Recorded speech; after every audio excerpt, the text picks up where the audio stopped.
My name is Keith Marks. I'm the director at Next Stage Arts here in Putney, Vermont. And with me is Shaun Thurston, a muralist from Jacksonville, Florida.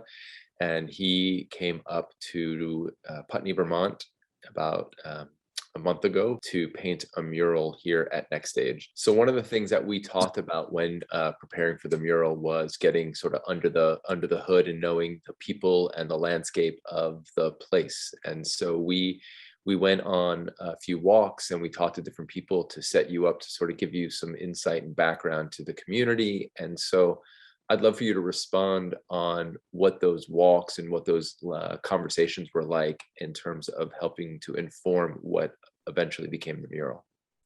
Yeah, I mean, it wasn't too drastic of a response because it was so in line with the kind of work I was already doing, which is probably why you thought of me for the space. It's like I really didn't have to stretch too far out to get my portfolio to make sense with the project. So almost everything you said was like, oh, perfect. And then I just started to see why you were bringing me there. I was like, well, these are all the things. Even the painting behind you was like tapping into kind of material I've been working with for the last 10 years. So the more you talked about it and the more we walked around, the more I just felt like at ease with this being in my lane. There was another piece that was really informing, I thought, at least for me as the observer to watch the mural get painted, was we went over to the Latches Theater and saw the mural at the Latches. And I know that had a really big impact around walking with John Potter, who's the director at the Latches. And I would love for you to sort of respond to that piece as well.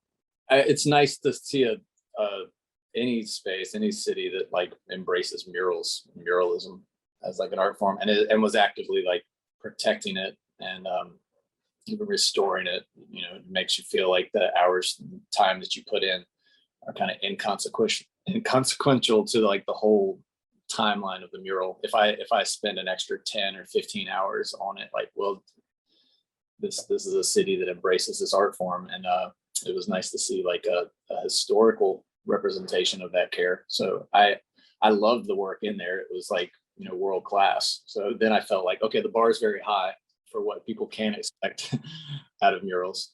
Getting up close to it and seeing like the technique that he had worked very loose to kind of keep the atmospheric perspective and everything was based in blues kind of gave me the inverse, like, okay, well, I'm working very tight space, very close space where people are going to be right up on it.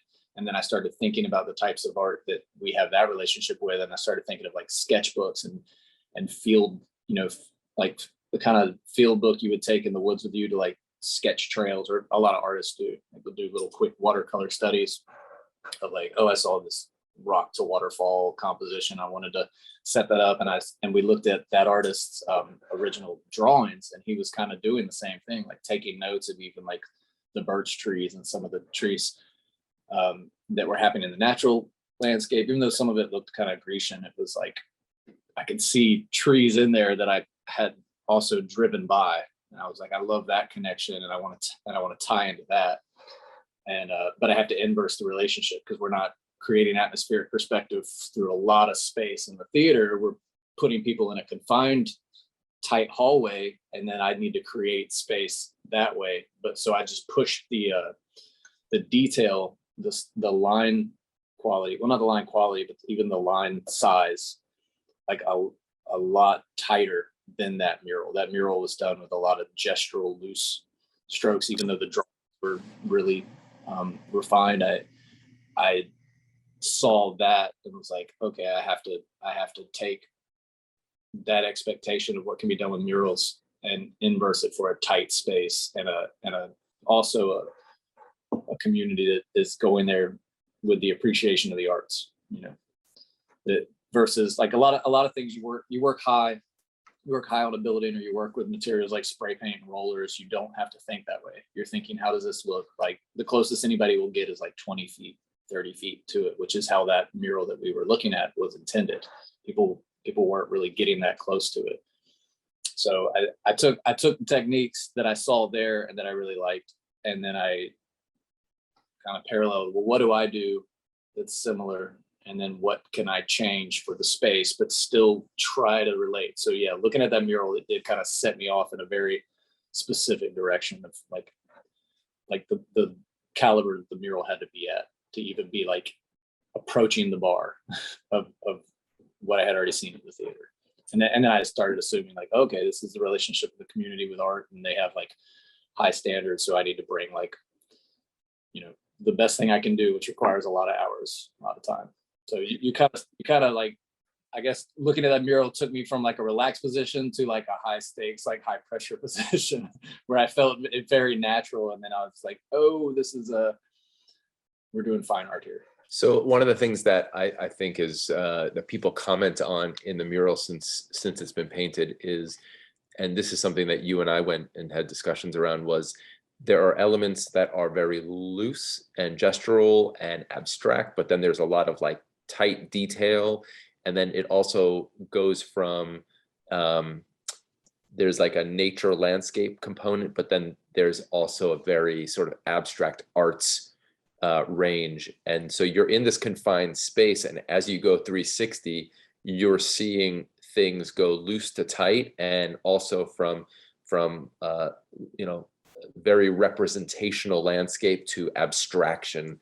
And so, I would love for you to communicate some around that. Yeah, I mean, that's like I was saying, the atmospheric side of just creating space and keeping things loose was necessary for that tight spot. But then because you're never really going to be able to take in the whole mural like in that space, whereas like in the theater or on a side of a building, you take in the whole composition at once, so everything has to balance to that view, but you can't do that with a tight hallway. So everything has to balance within what you can actually see like in the immediate space. So every spot has a bit of that loose atmosphere and the tight detail. And then if you move to the right, if I just kept that tight detail to the left and didn't incorporate it into the right like you would with a bigger composition, then you lose that play between like foreground, background, middle ground, and atmosphere. So every spot had to have those components of like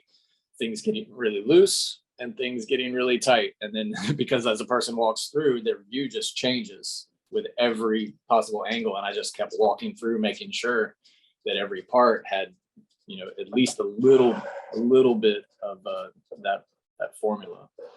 So that's why it does that. It gets really loose and it gets looser as it goes towards the back of the hall.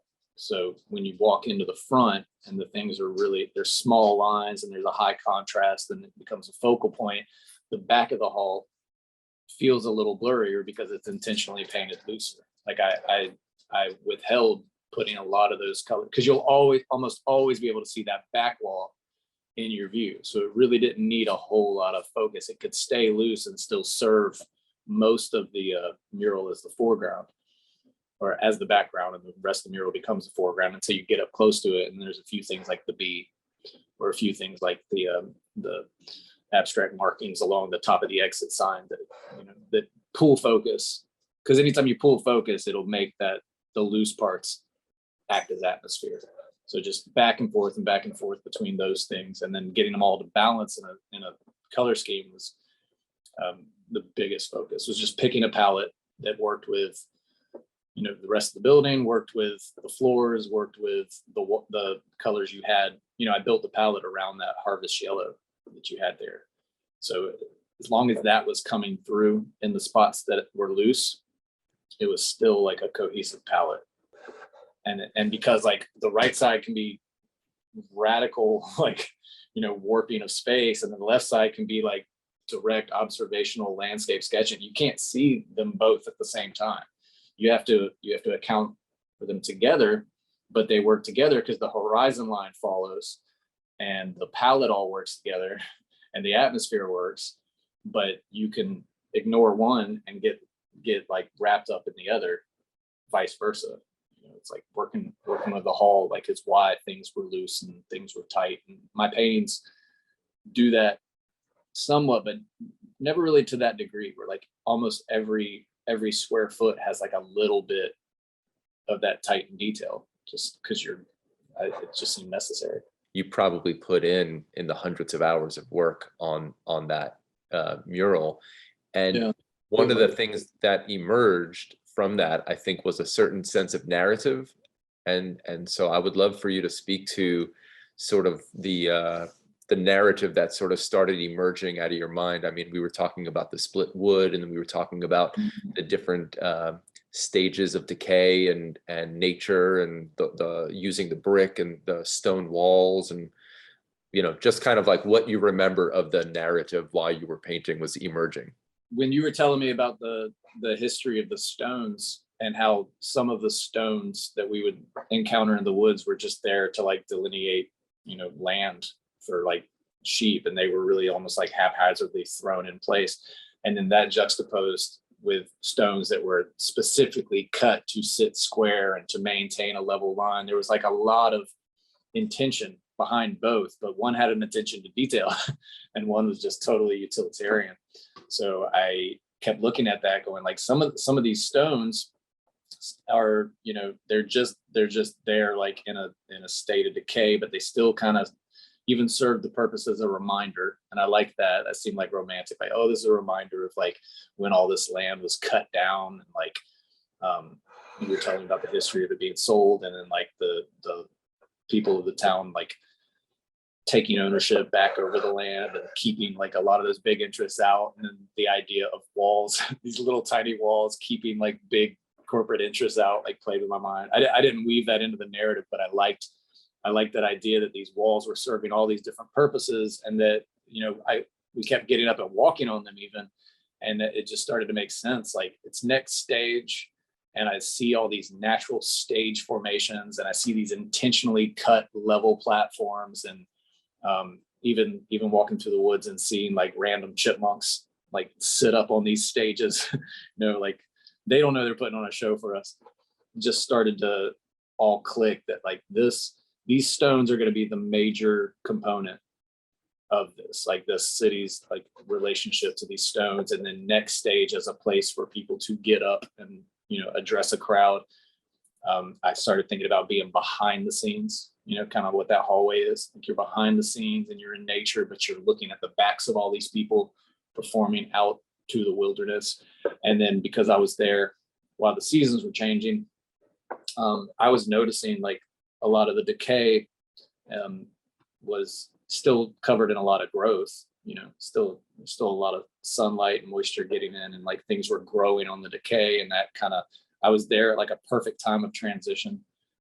I wanted to use that, but not have it be like a totally fall mural, even though the color palette was in that. So I was thinking of like a kind of like a cycle metamorphosis around the hall, even from like focus to non-focus, from new growth to things breaking down and transforming and transitioning, which is like, as artists, like that's just a constant state of being, just always hopefully better than the last thing you did. And you don't even want to look back at the last thing you did. You move, on to the next one.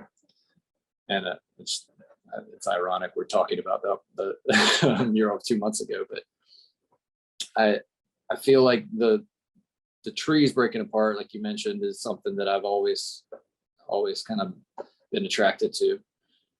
Those becoming like the food source for the mycelium of the mushrooms, and then the mushrooms, emerging to break down and become like the sugars for the bugs and the birds, and then the birds bring the seeds, and then the plants grow back up, and it's all like a cycle.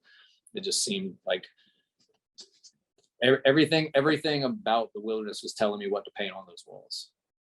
And then the relationship of the people to the wilderness and the arts kind of filled in the missing component. So I was setting a stage for the figures to kind of play a role in it. And so like all the breaking down trees and the animals, like, yeah, in my head that created a narrative and it created connection, but I don't like to make it so that the viewer has to know that.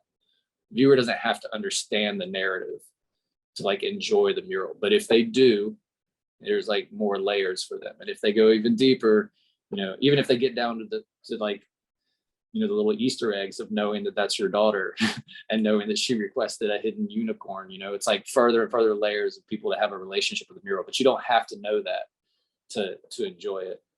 You can enjoy it just like a walk through the woods.